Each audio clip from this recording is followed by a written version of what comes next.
Hola, continuamos con nuestras clases de trabajo y energía, viendo aplicaciones de la teoría a problemas diferentes, con aplicaciones distintas de los variados teoremas y demás formulaciones.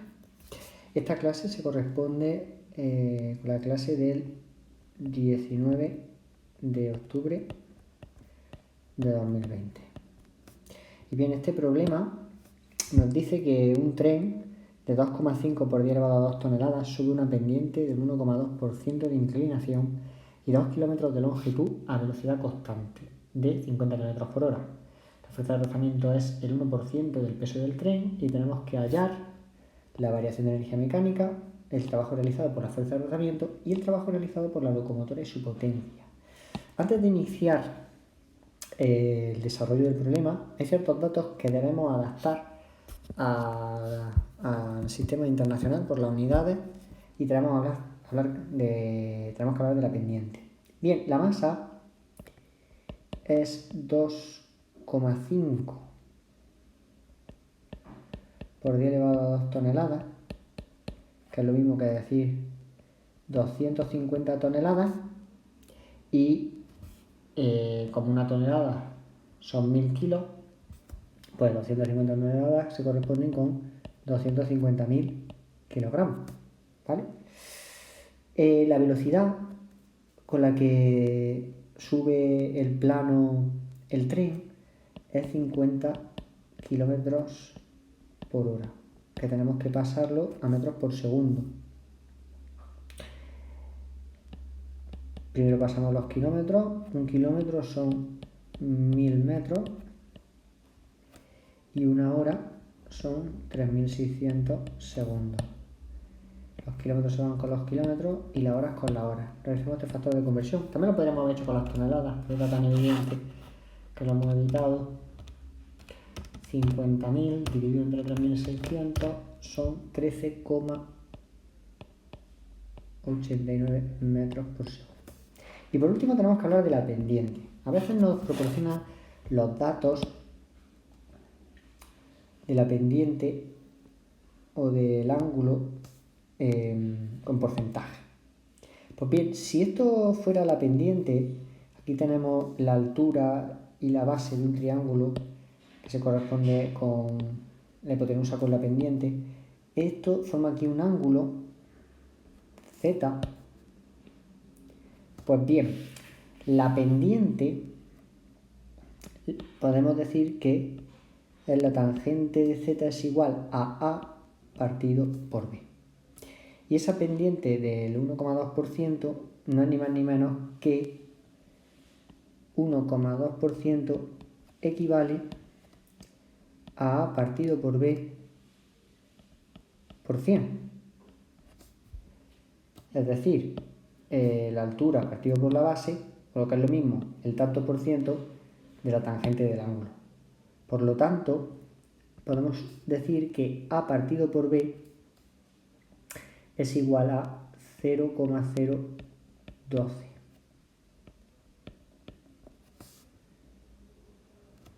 Y entonces la tangente o el ángulo tiene que ser igual a la arcotangente de A partido por B, que es lo mismo que la arcotangente de 0,012. Y eso sale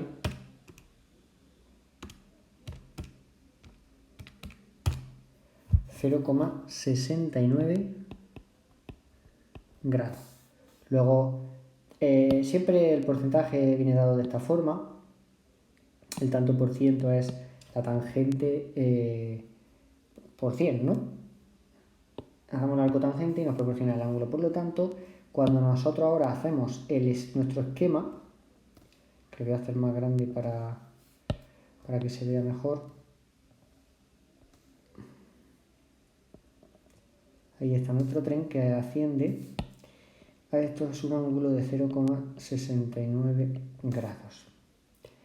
También nos proporciona la longitud de la pendiente. Si esto es el punto A y esto es el punto B, también sabemos que L de AB son 2000 metros.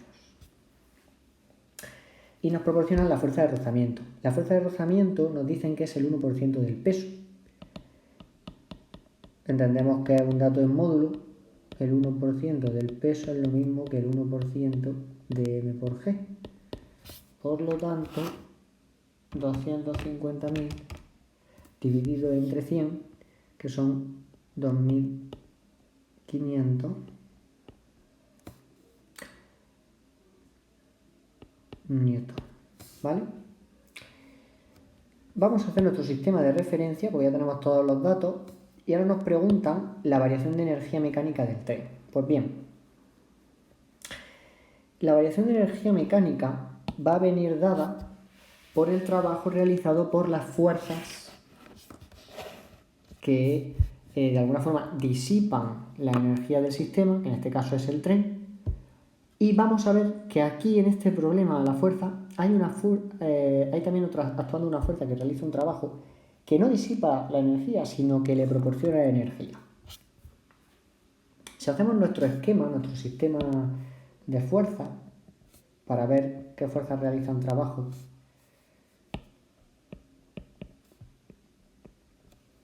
el tren está ascendiendo con velocidad constante. Por lo tanto, el peso está actuando, la normal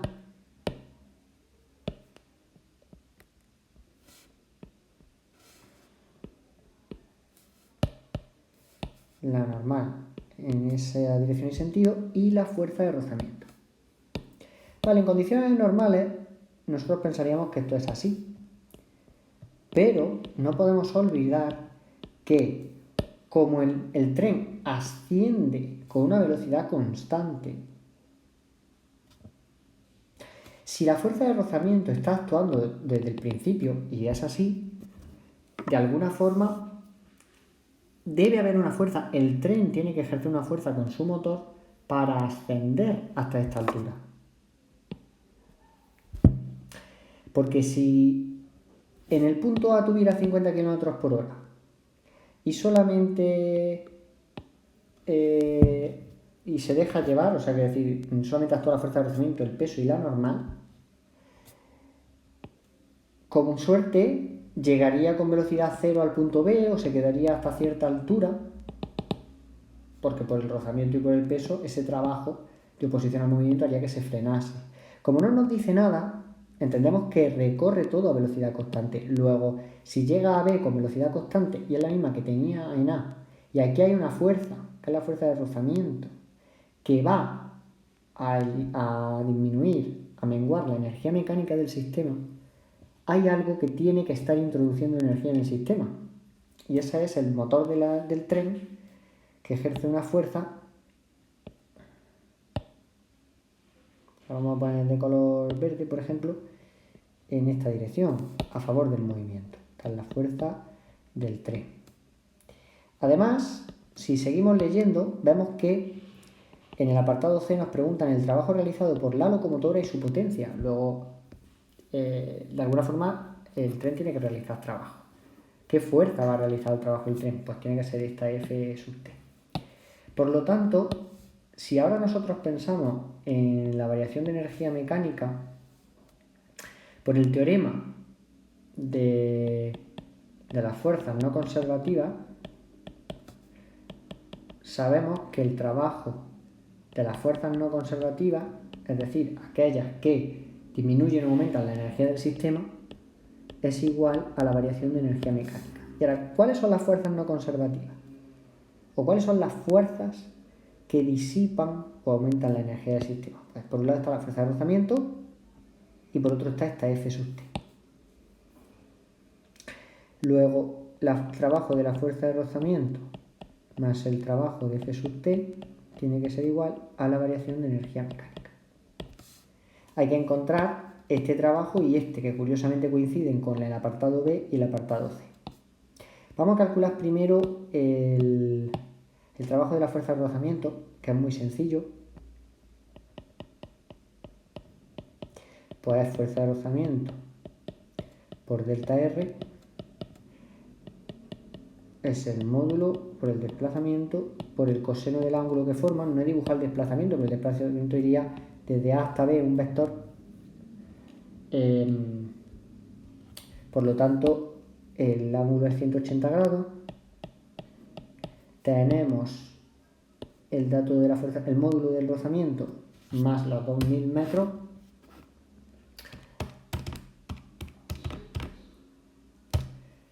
y son 5 millones menos 5 por 10 elevado a 6 julio. Este sería además el apartado B, y ya tenemos el trabajo de la fuerza de rozamiento. Vamos a ver ahora cómo calculamos el trabajo de la fuerza del tren. Aquí tenemos que tener en cuenta aspectos de la dinámica, de las leyes de Newton y un poco de idea. Como el tren asciende a velocidad constante desde A hasta B,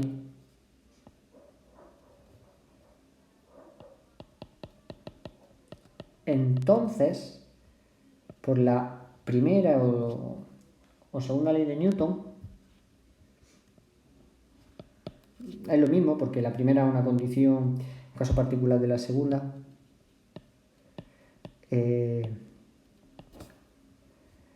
La suma de todas las fuerzas, bueno, podemos ir paso a paso. La aceleración tiene que ser 0. No puede haber aceleración, porque si hay una aceleración, entonces la velocidad ya no es constante. Además, asciende en línea recta, por lo tanto no puede haber una aceleración que modifique la dirección del objeto, del tren. Si la aceleración es 0, entonces la suma de todas las fuerzas que actúan sobre el sistema tiene que ser igual a 0, por narices. ¿Por qué?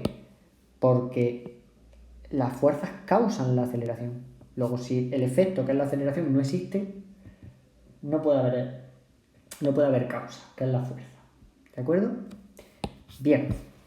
Este razonamiento que hemos hecho es muy importante, porque esto nos permite, con esto de aquí, podemos obtener valor de f sub t. Porque yo ahora sé que f sub t tiene que ser igual a, si yo aquí hago mi descomposición,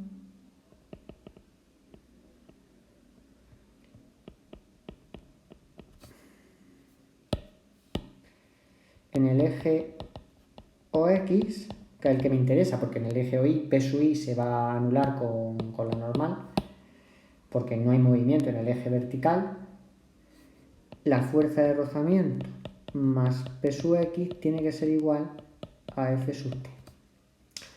¿Cómo calculo P sub X? Bueno, pues yo sé que el ángulo este de aquí, esto es perpendicular al segmento AB, y este es perpendicular al segmento este de aquí. Luego, por perpendiculares, este ángulo de aquí es el ángulo 0,69. De manera que la fuerza de rozamiento son 2500 más mg seno de 0,69 grados. Tiene que ser igual en módulo a F sub t. Por lo tanto, F sub t vale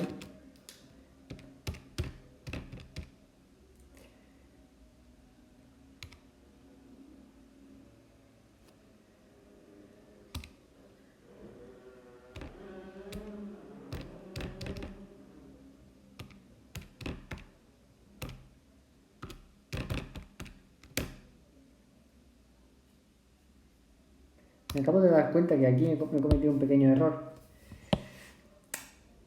Se me ha olvidado multiplicar por g, entonces esto cambia ligeramente. Vamos a ver, porque entonces ya aquí me salía un resultado que no era 250.000 por 9,8. Ahora sí, me he comido aquí un número. Son 24.500 newtons. Entonces, aquí el trabajo realizado por el rozamiento hay que multiplicar por esa cantidad, 24.500 por 2.000 son 49 millones, eso sí, son menos 49 por 10 elevado a 6 julios. De acuerdo, perdón por ese fallo. Entonces aquí ahora aquí hay que quitar 2.500 y hay que poner 24.500.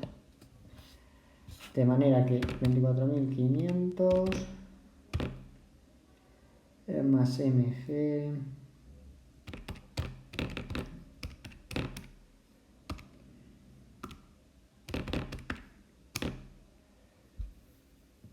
y sale 54,08 newtons. ¿Vale? Ahí está F sub t. Y ahora podemos calcular ya el trabajo realizado por F sub t, que sería el apartado C, que es el trabajo realizado por la locomotora.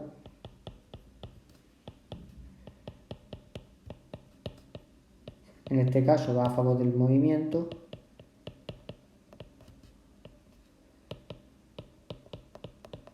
De manera que tenemos 54.004,08 por 2.000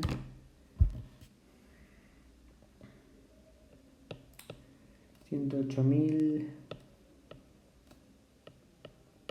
Vale, sale 108.008.160 julios.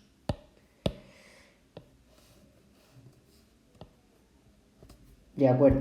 Y ahora ya sí podemos venir aquí con este dato y con este dato, que para que no haya errores voy a coger aquí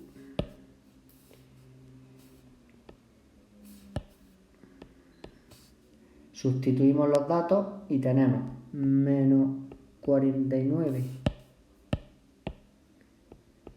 por 10 elevado a 6 más 108.008.160 va a ser igual a la variación de energía mecánica. Entonces la variación de energía mecánica sale, poniendo un poco más hacia acá,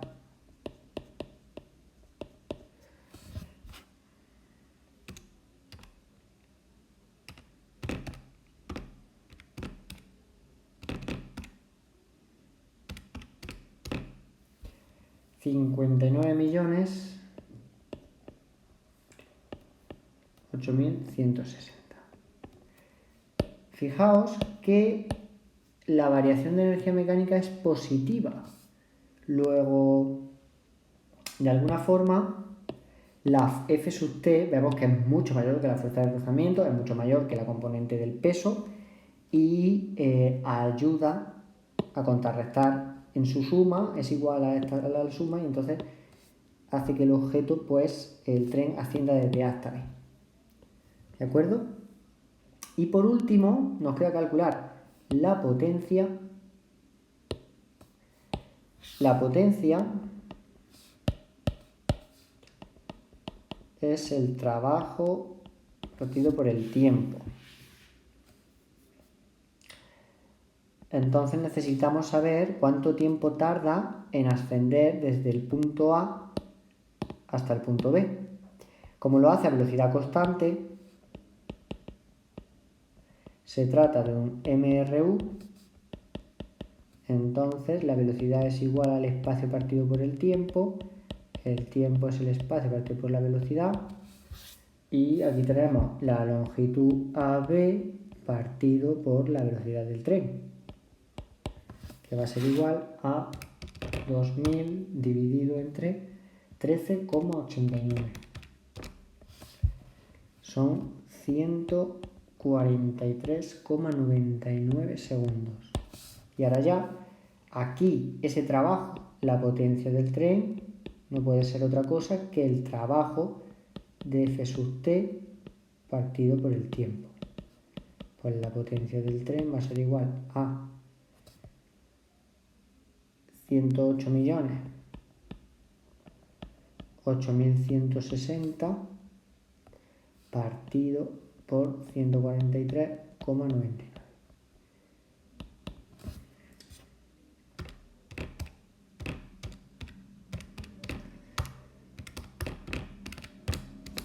Y sale 750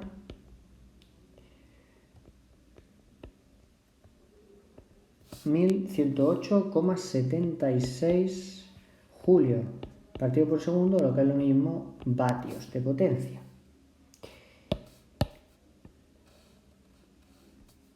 Vamos que es un problema que, si no tenemos cuidado,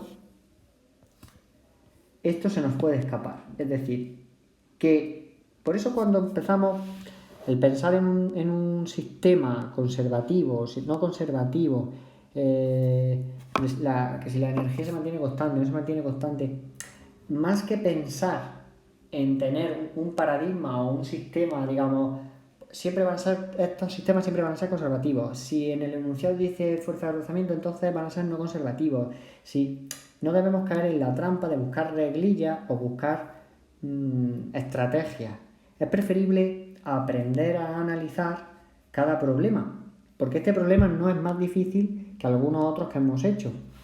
Pero el hecho de pensar en que este trayecto, para que ocurra a velocidad constante, es necesario que actúe una fuerza, que la locomotora haga una fuerza, pues eso hace que se genere esta variación de energía mecánica.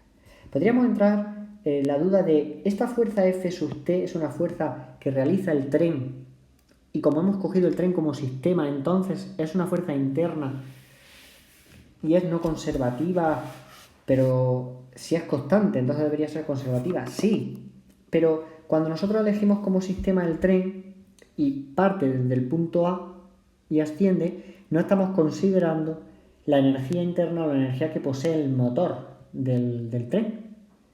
Y ese motor está actuando. Entonces, de alguna forma, ese motor, esa fuerza que actúa, podríamos considerarla interna, pero que esa energía del sistema no la estamos considerando. Luego, al final, tiene que entrar por algún lado. Pues va a ser a razón de una fuerza, como si fuera una fuerza externa que ejerce, que realiza un trabajo sobre el sistema y provoca la variación de energía mecánica. Ahora vamos a ver un problema muy interesante porque vamos a encontrarnos con un movimiento en dos planos diferentes. Tenemos un niño de 20 kilogramos que cae con su monopatín desde el punto más alto del plano inclinado hasta abajo y luego se desplaza hasta una distancia de 5 metros en horizontal y se detiene. El coeficiente de rozamiento es el mismo en ambos planos. Entonces tenemos un movimiento, desde mi punto de vista, con 3 puntos importantes, paradigmáticos, como son el A, el B y el C. Las masas son 20 kilogramos. Y el plano inclinado es de 30 grados. Vale, de acuerdo. Pues bien, como el objeto cae, el cuerpo cae desde A y se detiene en C, podemos estar seguros también de que la velocidad en A van a ser 0 metros por segundo y que la velocidad en C van a ser 0 metros por segundo. Estos son los datos principales del problema. Ahora nos preguntan, ¿cuál ha sido el trabajo de las fuerzas de rozamiento? ¿Qué cantidad de energía mecánica se ha disipado en los dos planos? ¿Qué velocidad lleva al final del plano inclinado, es decir, en B? ¿Y cuál es el valor del coeficiente de rozamiento? Bien, para el cálculo del trabajo de fuerza de rozamiento, no podemos resolverlo directamente aplicando la definición de trabajo porque no tenemos el coeficiente de rozamiento de los planos, en este caso es el mismo en ambos. Entonces tenemos que llevar a cabo un balance energético e intentar resolverlo desde esa perspectiva, usando algunos de los teoremas y lo que sabemos de transformaciones de energía. Además, ocurre algo importante de lo que hay que percatarse. El cuerpo, cuando está en el plano inclinado, la fuerza de rozamiento es tal que así, entre A y B. Pero cuando el cuerpo se está desplazando en horizontal, hay un problema. Y es que la fuerza de rozamiento ahora es distinta, no es igual.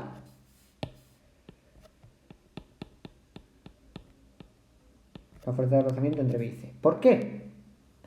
Porque recordemos que la fuerza de rozamiento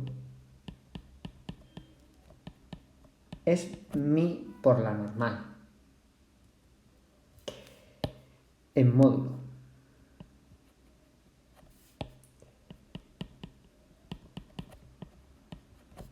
Entonces, en este caso del plano inclinado, la normal ocupa esa dirección y en el plano horizontal esta dirección. Y en ambos casos se iguala con el peso, pero no de la misma forma, porque en el plano horizontal el peso va en esa dirección, es decir, se opone a la normal. Como no hay movimiento en el eje vertical, el módulo de N y el módulo de P tienen que ser iguales, es decir, las fuerzas se anulan. Y en el plano inclinado,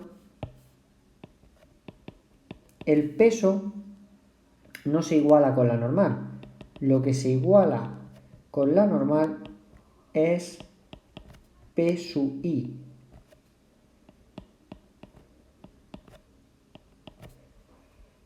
Que además vemos que forma un ángulo con P de 30 grados, porque P es perpendicular al suelo, P sub I es perpendicular al plano inclinado.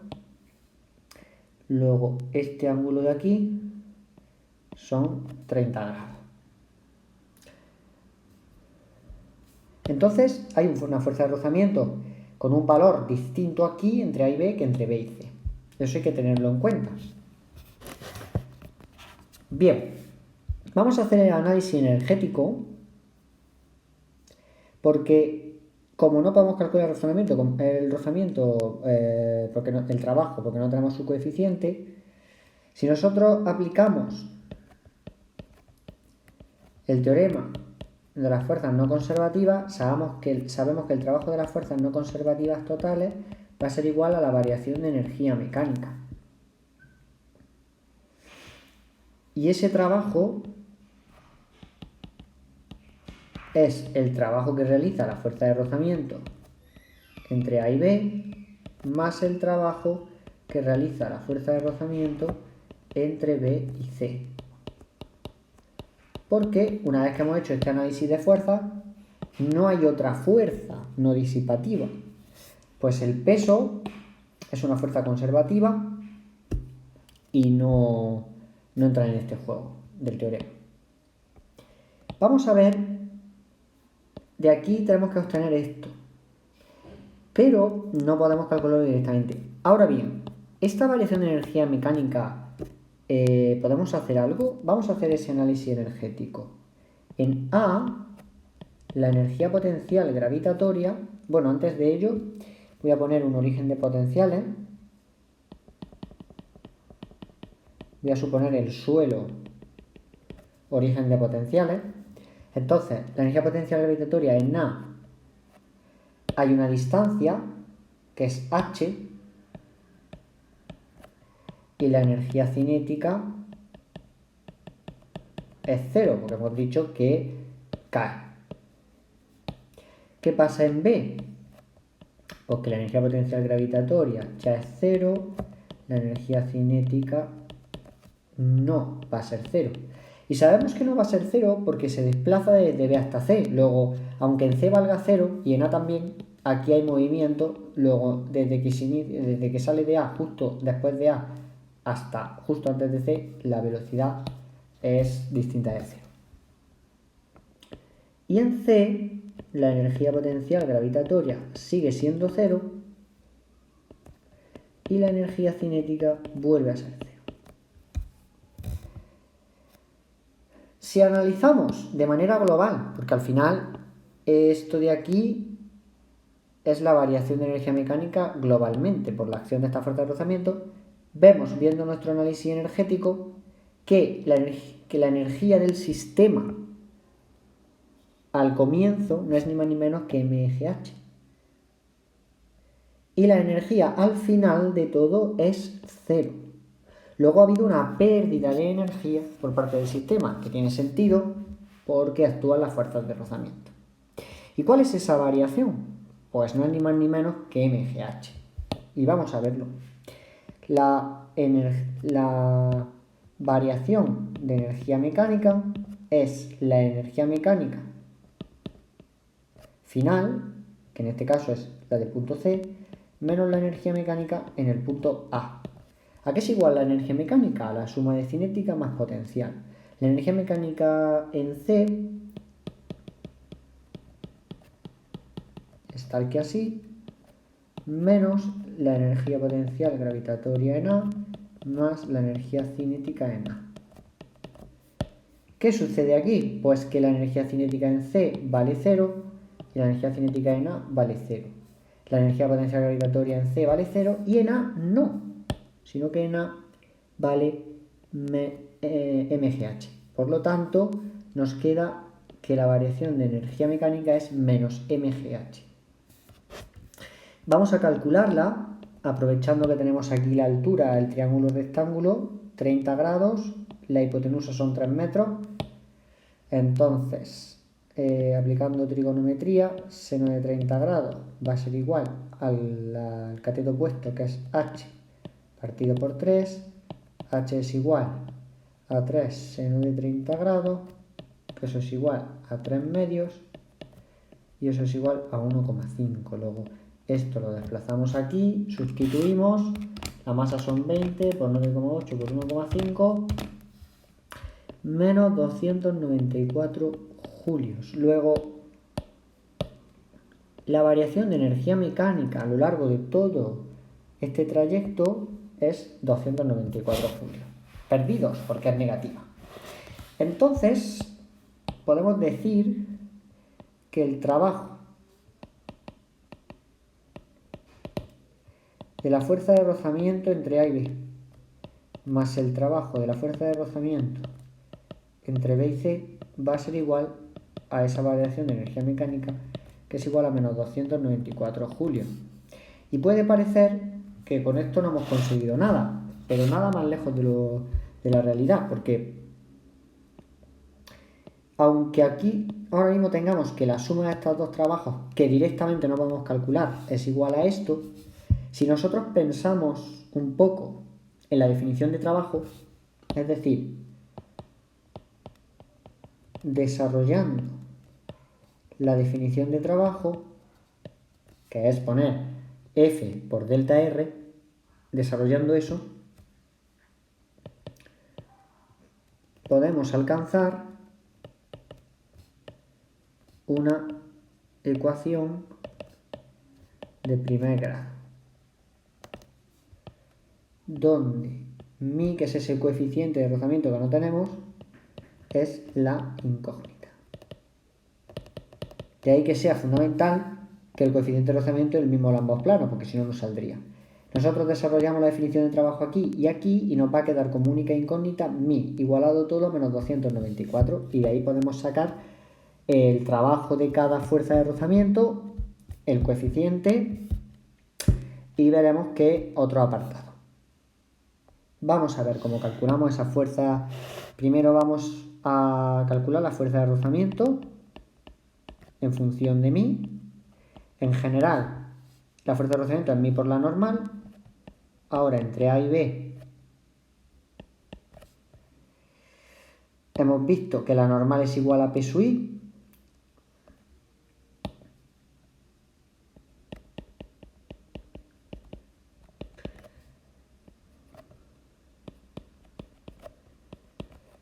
Y P sub I es P coseno de 30 grados. Luego mg coseno de 30 grados.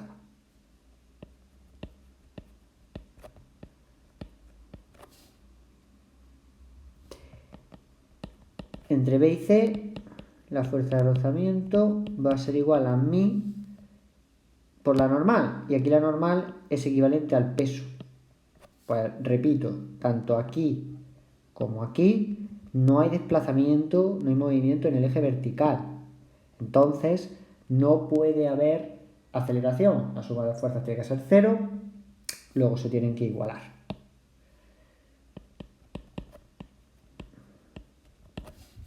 Y aquí tendríamos la fuerza de rozamiento en ambos casos.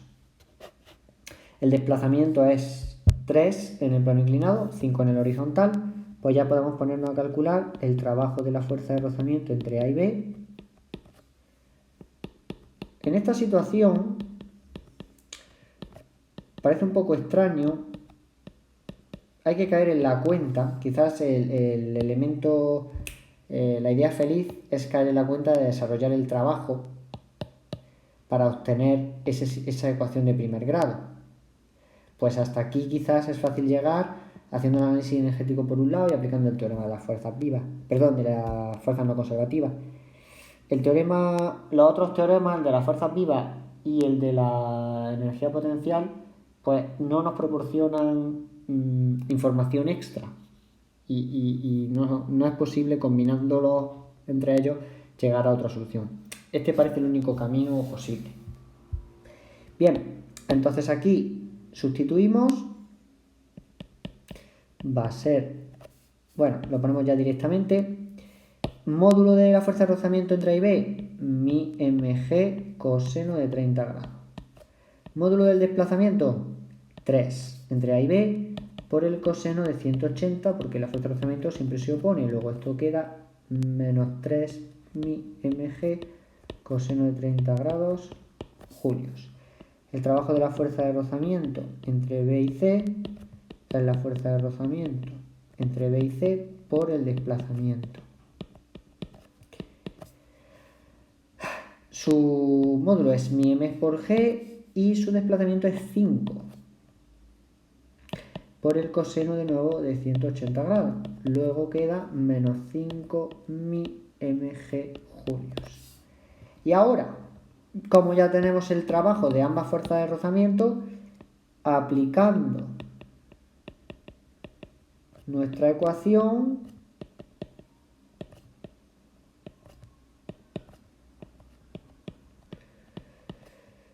tenemos entonces que menos 3 mi mg coseno de 30 grados menos 5 mi m por g tiene que ser igual a menos 294. Cambiamos todo de miembro para quitar el signo menos.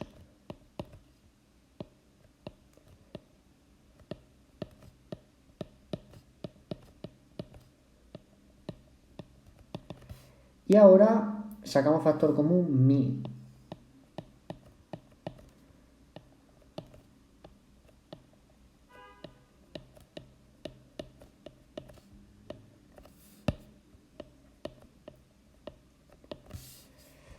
Despejamos mi y sacamos factor común mg en el despeje, de forma que mi tiene que ser igual a 294 partido por mg 3 coseno de 30 grados más 5, que da como resultado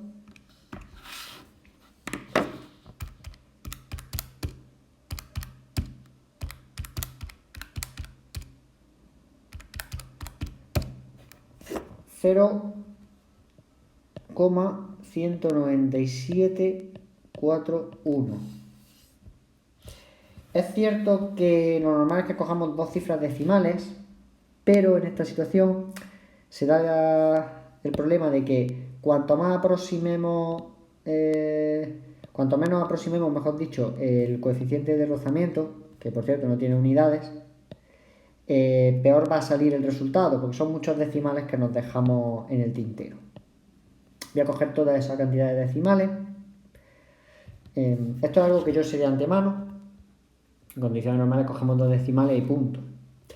Y entonces el trabajo de la fuerza de rozamiento entre A y B va a ser igual, sustituyo directamente de la ecuación que tenemos aquí, 3 por 0,19741 por 20 por 9,8 y por el coseno de 30. Sale 100,53 julios. Coseno negativo. Y el trabajo de la fuerza de rozamiento para ir desde B hasta C es 5 por 0,19741 por 20 por 9,8. Sale menos 193,46 julios. Estos ambos tienen que sumar 294 o menos 294. Mejor dicho, entonces la suma sale 293,99. Si hubiésemos cogido menos decimales, no saldría. Claro, la aproximación es la falta de decimales. Pues bien, una vez que tenemos los trabajos, que es el apartado A, ahora se nos pregunta por la cantidad de energía mecánica disipada en cada plano, en los dos planos. Desde A hasta B se va a perder una energía y de B hasta C otra. Pero es muy fácil de calcular, porque tenemos ya el trabajo de la fuerza de rozamiento en cada plano. Para ello nos venimos aquí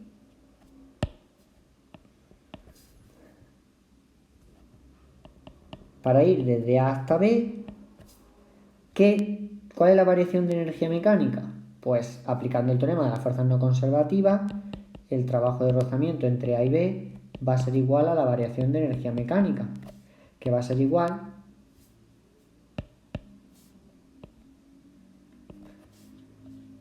a menos 100,53 julios. Luego, esa va a ser la variación de energía mecánica entre A en AB. Y igualmente, desde B hasta C, el trabajo de la fuerza de rozamiento entre BC va a ser igual a la variación de energía mecánica, a la pérdida de energía, que en este caso es menos 193,46 julios. Directamente ya tenemos esa variación gracias al teorema.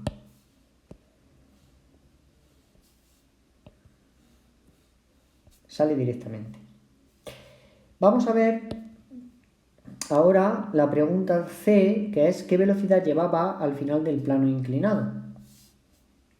Pues bien, para ello tenemos que aprovechar de nuevo nuestro balance energético, donde vemos que entre A y B, que es al final del plano inclinado, la energía cinética cambia, ahora es mayor que 0 con respecto a A, pero la potencial se ha anulado. Y además hay un trabajo de la fuerza de rozamiento que tenemos calculado. De modo que la variación de energía mecánica entre A y B, que va a ser igual a menos 100,53, tiene que ser igual a ¿qué? Pues a la energía mecánica en B menos la energía mecánica en A. Y de aquí podemos sacar la energía cinética y después esa velocidad que vamos buscando. Porque esto tiene que ser igual, sustituyo a la energía potencial gravitatoria en B más la energía cinética en B menos la energía potencial gravitatoria en A más la energía cinética en A. Vemos que hemos conectado la definición de energía mecánica con el teorema de las fuerzas no conservativas y es con esta información con la que podemos trabajar. Además sabemos que en B esto es 0 y que en A esto es 0. Nuestro objetivo es conocer la energía cinética en B, luego 100,53 tiene que ser igual a a la energía cinética en B menos la energía potencial gravitatoria en A, que además la teníamos calculada. Si nos venimos aquí atrás, vamos a ver que es MGH y es 294.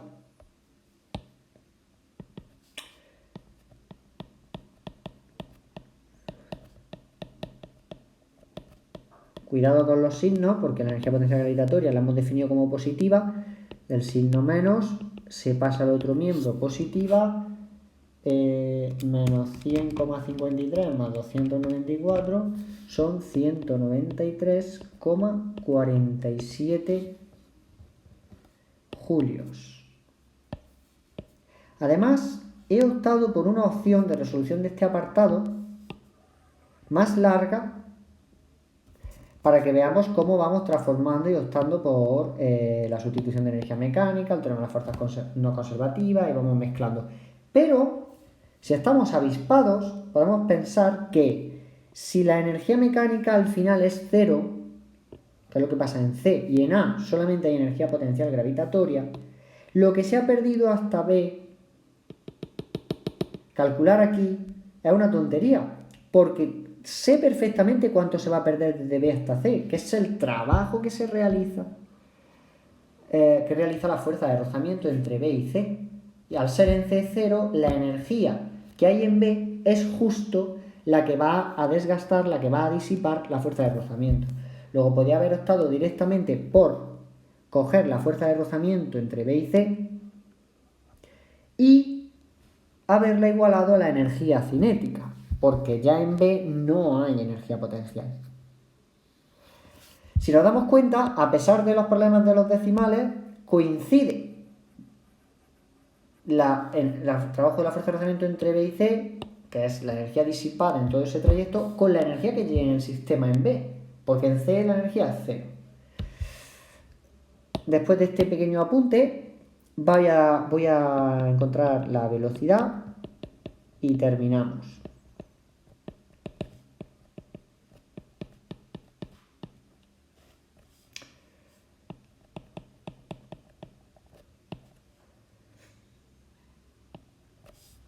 Es esta la ecuación. La energía cinética en B es lo que hemos tenido.